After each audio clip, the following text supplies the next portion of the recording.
Treasure Island. Chapter 9. It was very hot, and I was thirsty. The trees were near now. But before I could feel happy, I saw the Hispaniola sailing around. I was so thirsty that I did not know whether I would be happy or sad if the pirates found me. I watched the Hispaniola and saw that it went east, then west, then stopped. Then it did the same again and again. Nobody was sailing it. But where were the men?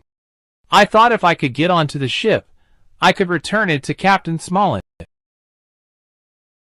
I started to paddle the boat, sometimes hitting waves, but slowly getting closer to the ship. As I got nearer, I saw nobody on the ship. It was so close that I could almost touch it. Suddenly, the wind changed, and the ship was almost on top of me. I held onto a rope at the side of the ship just before it hit my little boat, which went under the waves. So, I found myself on the Hispaniola, with no other boat to save me. I climbed up onto the deck, which seemed empty. The wind blew and the sails moved to the right, and then I saw them, Hans and the man he was fighting. I thought they were both dead, but then Hans said weakly, "Water!" I went downstairs. The pirates had broken all the cupboard doors when they were looking for the map, and the floor was dirty with sand and mud from the island. I found some water and some food, which I put in my bag, and I went back to give the water to Hans. He drank all of it very quickly. "Are you hurt?" I asked him. "With a doctor, I'll be fine," he said. "And where have you been?" "Well, I've decided to take the ship, so you must now call me captain," I said. He looked at me angrily, but he also looked very ill.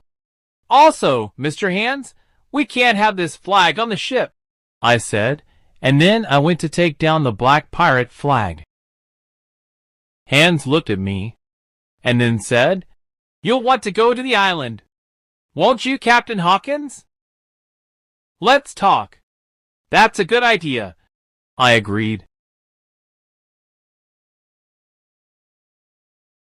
"I don't think you can sail this ship," Hans said. "So if you give me food and drink and help me with my wound, I'll help you." "Okay," I said. "But I'm not going back to where the ship was before. We're going to the north of the island." "The north?" he asked.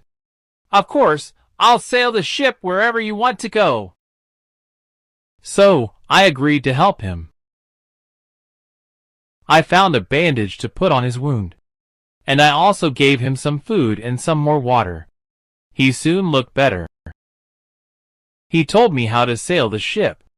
It moved quickly along the coast of Treasure Island, and soon we could see the rocky north of the island. I felt good.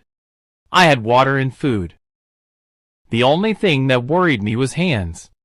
He looked at me all the time, and I knew that he was planning something. We arrived near the north of the island, and Hans told me how to stop the ship without an anchor. Then we sat down to eat. "Could you go downstairs and get me some more water?" he asked. I did not think for a minute that Hans was an honest man. He wanted me to leave the deck for a reason, but I did not know what this was. However, I also knew that Hans was not a clever man, so I agreed to go. I went downstairs, made a lot of noise, then took off my shoes and went quietly to another part of the ship where I could see him. He was moving slowly and painfully across the deck, where he picked up a knife.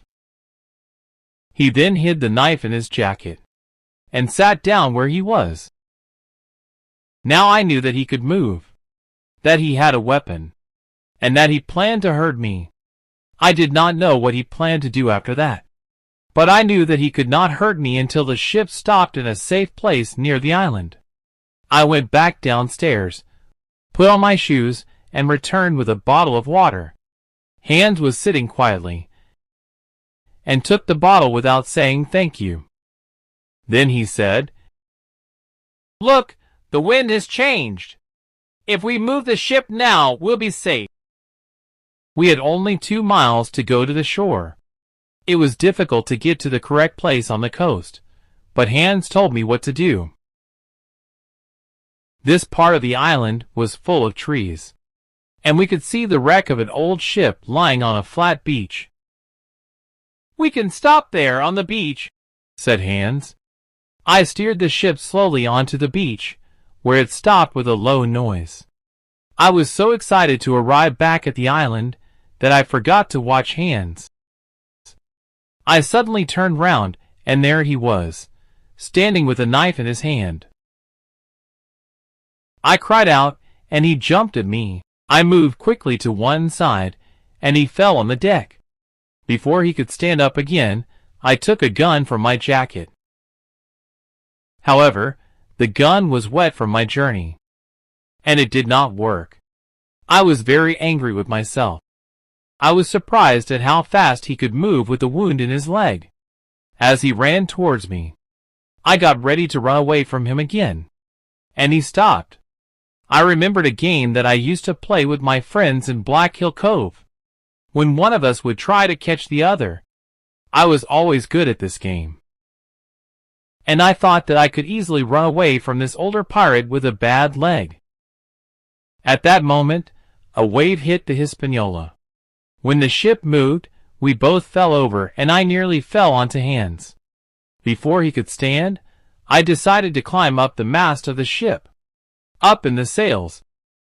I had time to repair my gun, and soon it would be ready to fire again. Hans looked up at me and saw my plan. He, too, started to climb the sails, but he could only climb slowly because of his bad leg. Before he was near me, I had the gun ready. "If you come any closer, Mr. Hans, you will be dead." He stopped, and I could see he was thinking about what he could do. He said, "You've won." I started to laugh, thinking I was clever, when suddenly he threw something at me. His knife flew through the air and hit me in the shoulder. I was so surprised that, without knowing how, my gun fired. Hans gave a cry and fell down into the sea. I never saw him again. The knife passed through my shoulder into the wood of the mast, so I could not move. It hurt badly. It took a long time before I could think. When I finally looked at the knife, I saw that it only went through a small piece of skin. It was not difficult to take out. I climbed back to the deck and found a bandage for my wound. I was now alone on the ship, and it was nearly dark. I quickly took down all the sails I could reach, and then jumped down into the shallow water. I walked onto the sand, leaving the Hispaniola half on the beach and half in the water.